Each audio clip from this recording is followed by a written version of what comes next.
if your head is spinning with doubts about coachings, or if you are a beginner wondering whether you should join a coaching institute or rely entirely on self study, this video is going to be a game changer for you. अगर आप अभी एक beginner हैं, college में हैं और आप UPSC CSC की तैयारी शुरू करना चाहते हैं, लेकिन अभी आपके मन में बहुत सारे डाउट्स हैं कि क्या कोचिंग ज्वाइन करनी चाहिए और सेल्फ स्टडी करनी चाहिए, क्या कोई दूसरा रास्ता भी है जिससे हम अपनी तैयारी और अच्छे से कर सकते हैं, तो आप इस वीडियो को एंड तक देखिए। इस वीडियो में हम एक एक करके सारे डाउट्स सॉल्व करेंगे। सबसे पहले हम जानेंगे कि कोचिंग ऑफलाइन और ऑनलाइन दोनों ही ज्वाइन करने के क्या फ़ायदे और क्या नुकसान हैं, और सेल्फ स्टडी करने के क्या फ़ायदे और क्या नुकसान हैं, और एंड में हम जानेंगे कि as a beginner what you should do so that you can maximise your efforts. अब सबसे पहले आप एक बात समझिए कि हर साल हजारों बच्चे लाखों रुपए खर्च करते हैं कोचिंग पे, but at the same time some toppers से I cracked UPSC CSC purely through self study. How it can be? तो अब एक मेजर सवाल है, वो ये अराइज होता है कि अगर कोचिंग ज्वाइन करने से सक्सेस मिलती तो फिर इतने सारे कोचिंग जो बच्चों ने ज्वाइन की है वो फेल क्यों होते, और अगर सेल्फ स्टडी से ही तैयारी हो जाती तो फिर जो टॉपर्स हैं वो कोचिंग से कैसे निकलते हैं, राइट? ये आप एक बात बहुत अच्छे से समझ लीजिए कि simply joining a coaching institute does not guarantee a UPSC CSC selection, and clearing the exam through self study alone has no absolute guarantee either। तो फिर हमें क्या करना चाहिए, हम कैसे डिसीजन लें? तो फिर हम डिसीजन लेंगे basis on the data, facts and real experiences. चलिए अब वीडियो को स्टार्ट करते हैं। सबसे पहले हम ऑफलाइन कोचिंग ज्वाइन करने के कुछ प्रोज एंड कॉन्स को जानेंगे। तो ऑफलाइन कोचिंग ज्वाइन करने के कुछ प्रोज हैं। सबसे पहला ये है कि you get a fixed daily routine and discipline. क्या होता है, जब आप कोचिंग ज्वाइन करते हो तो आपको डेली ये वरी करने की चिंता नहीं होती है कि हमें कौन सा सब्जेक्ट पढ़ना है, कितने मंथ पढ़ना है, कितनी डेप्थ में पढ़ना है, because you get a fixed class schedule. आपने इतना पैसा कोचिंग में खर्च किया है, naturally that thing pushes you to attend class regularly, bringing built in discipline.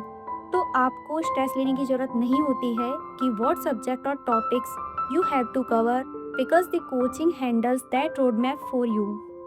Second, offline coaching join करने का जो फ़ायदा है वो ये है कि you get a direct interaction with teachers. क्या होगा, आपने कोचिंग ज्वाइन की है तो आपको एक मौका मिलता है कि आप क्लास में फिजिकली प्रेजेंट होकर आप डाउट पूछ सकते हो और फेस टू फेस टीचर से इंटरेक्ट कर सकते हो।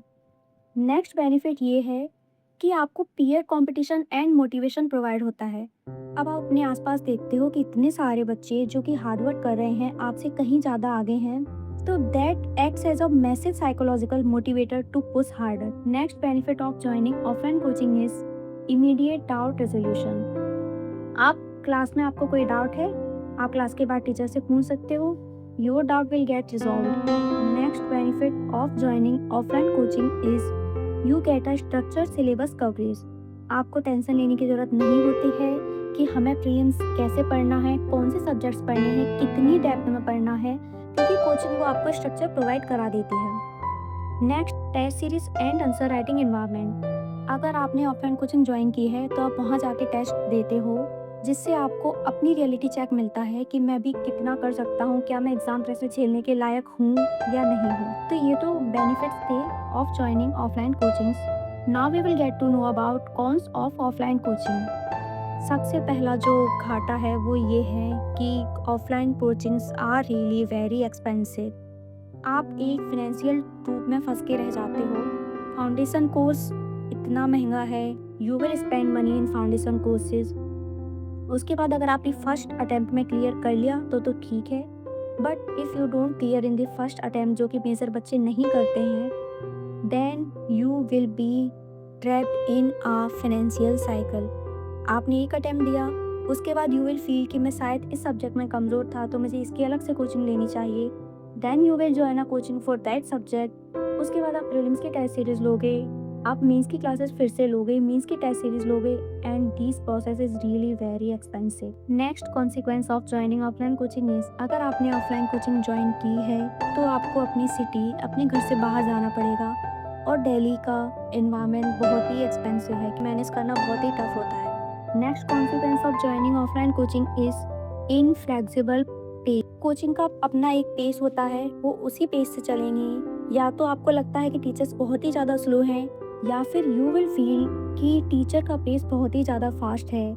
And if your basics aren't clear, you will definitely struggle in that environment. Next negative consequence of joining offline coaching is large batches and limited personal attention।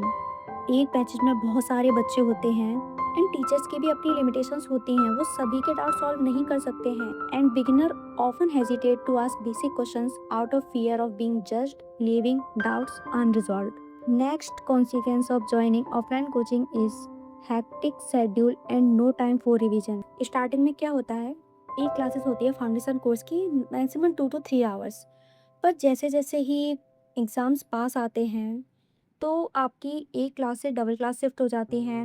Many coachings I don't know whether they do or not, but I have joined so they shifted 2 classes in a day. 2 class cover किया आपने, 6 hours की class ली, optional की भी class ली, आपने current affair भी cover किया, आपको revision करने का ही टाइम नहीं मिलता है। और जब कोचिंग ख़त्म होंगी 1 से 1.5 साल बाद, तब आपको फील होगा कि मुझे तो कुछ याद ही नहीं है, ना तो ढंग से रिवीजन हुआ है। हाँ, पर आपके नोट्स प्रिपेयर हो जाएंगे, इतना डेफिनेट है, इफ़ यू डू और maintain a discipline through out the year. अब हम जानेंगे कि ऑनलाइन कोचिंग ज्वाइन करने के क्या फ़ायदे और क्या नुकसान हैं। सबसे पहले जानते हैं प्रॉस ऑफ ऑनलाइन कोचिंग। पहला बेनिफिट ये है कि online coachings are cost effective than offline coaching. तो आपका थोड़ा सा फाइनेंशियल बर्डन कम हो जाता है और आप घर बैठे भी टॉप एजुकेटर से कोई भी क्लासेस लेके सीख सकते हो। फिर कोचिंग्स हैं जो ऑनलाइन बहुत ही अच्छा कंटेंट और मटेरियल प्रोवाइड कराती हैं। Next flexibility and control. अगर आप ऑनलाइन कोचिंग लेके तैयारी कर रहे हो सकता है कि आपको इमरजेंसी आ जाए या आप मंथ तक ना पढ़ पाओ, कई सारी प्रॉब्लम्स होती हैं। तो आप अपने पेस और अपने हिसाब से अपने डे को, अपने मंथ्स को, अपने टारगेट को प्लान कर सकते हैं। आप कितनी भी बार वीडियोस देख सकते हैं, रिवॉच कर सकते हैं, स्पीड फास्ट कर सकते हैं, स्लो कर सकते हैं, that depends on you. One more benefit is no relocation hassle. आपको एक्सपेंसिव रूम्स, आपको फूड की चिंता करने की ज़रूरत नहीं है। आप अपने घर के हेल्दी एनवायरनमेंट में रहकर भी बहुत अच्छे से तैयारी कर सकते हो। I also didn't like much dailies environment. मैं भी अपने घर पर ही शिफ्ट हो गई हूँ and I am preparing for my home. Now we will know about the cons of online coaching. अगर आप डिसिप्लिन नहीं हो, अगर आप खुद से अकेले घर में बैठ के पढ़ाई नहीं कर पाते हो, तो ऑनलाइन कोचिंग ज्वाइन करना would be very very difficult for you. Next, prone to distractions and digital fatigue. आप इतनी ऑनलाइन कोचिंग लेते हो, पीडीएफ ऑनलाइन पढ़नी है, it creates a endless pressure and digital fatigue. और बहुत ज़्यादा टफ भी होता है डिजिटल नोट्स वगैरह पढ़ना। That is a cons for joining online coaching.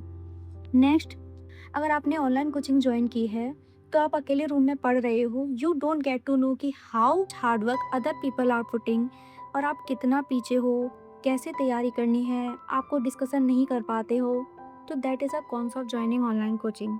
Next, endless course hopping. बहुत ही आसान होता है कि आपने एक कोर्स लिया, फिर आपको लगेगा कि चलो ये दूसरा कोर्स है, ये भी थोड़ा चीपर है या बजट में है, चलो ये भी ले लेते हैं। फिर आप सोचोगे ठीक है ये ले लिया, करंट अफेयर की क्लासेस ज्वाइन कर लेते हैं। Then you end up joining more and more courses, buying more and more PDF and you don't utilise them. You should be aware of that consequences. अब हम जानेंगे कि सेल्फ स्टडी करने के क्या फ़ायदे और क्या नुकसान है। सबसे पहला जो फ़ायदा है सेल्फ स्टडी करने का वो ये है कि लोवेस्ट कॉस्ट।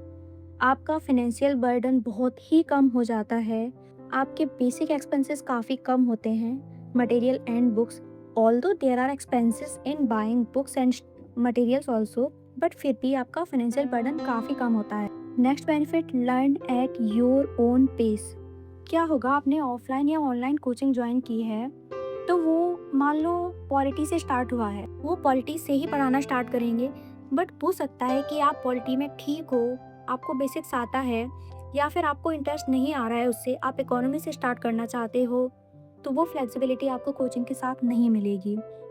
आप अगर सेल्फ स्टडी करते हो तो आप अपना पेस, अपना डे, अपना प्लान अपने हिसाब से सेट कर सकते हो।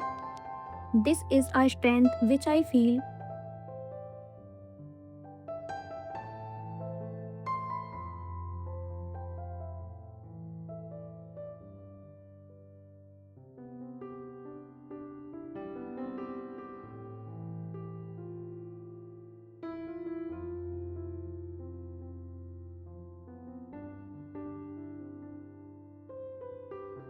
कि सेल्फ स्टडी करने में है। एक और बेनिफिट वो ये है, इट डेवलप्स इंडिपेंडेंट थिंकिंग। अगर आप घर पे पढ़ रहे हो तो you force yourself to analyse situations, connect dots and build original perspective without outside influence.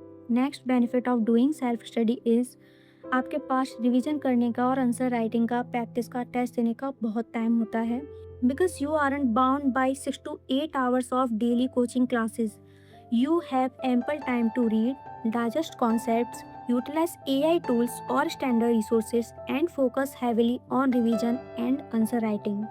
Now we will get to know about the cons of self study. अब self study के भी कुछ घाटे हैं, जो कि पहला कॉन्स जो है सेल्फ स्टडी का वो ये है, नो एक्सटर्नल अकाउंटेबिलिटी।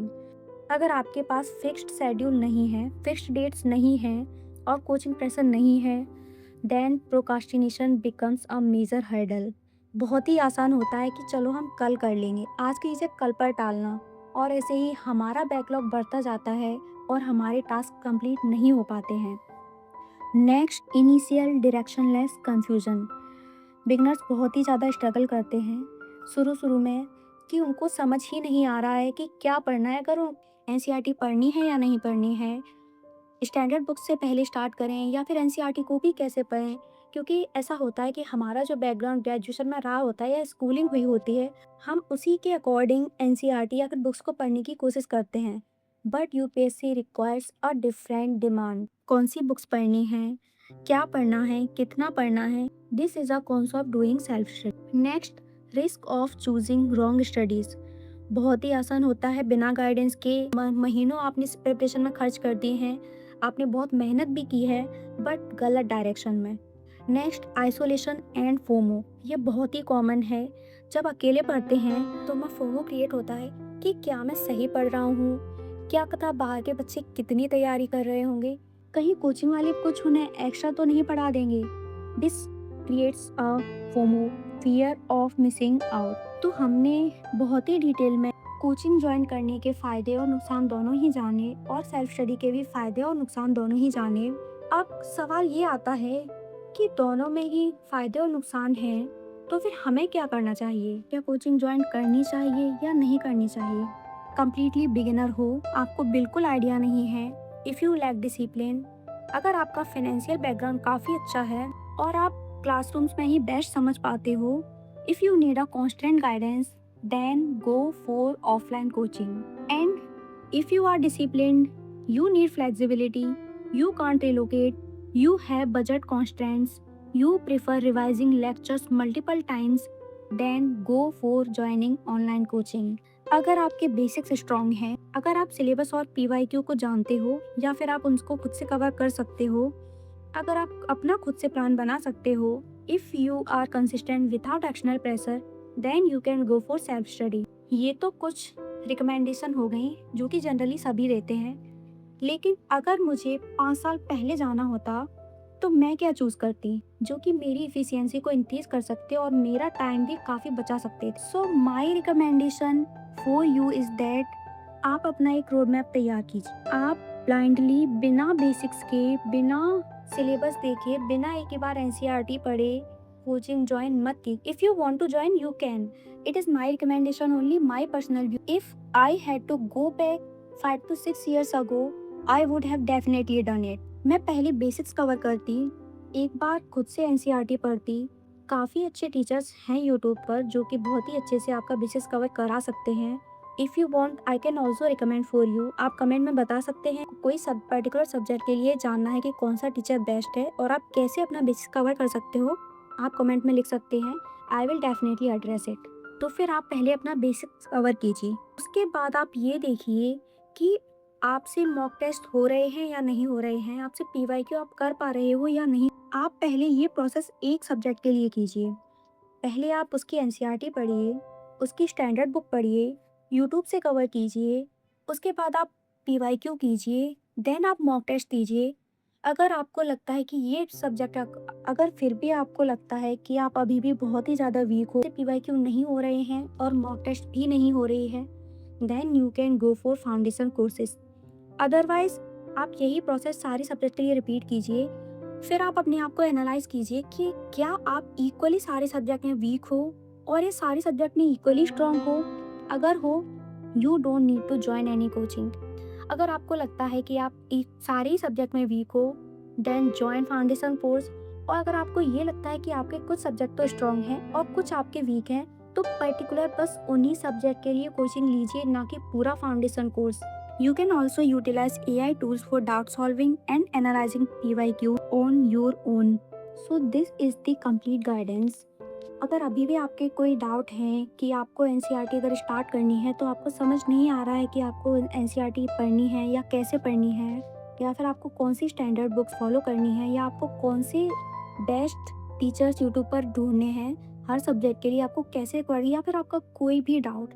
कई बार हमें फील होता है कि हम बुक कैसे पढ़ें, हमको यही नहीं समझ आ रहा है, तो आपका कोई भी डाउट है आप कमेंट कर सकते हैं। I will definitely read each comments and reply on each comment and will address your each and every doubt regarding preparation. Thank you so much. Take care. Bye bye.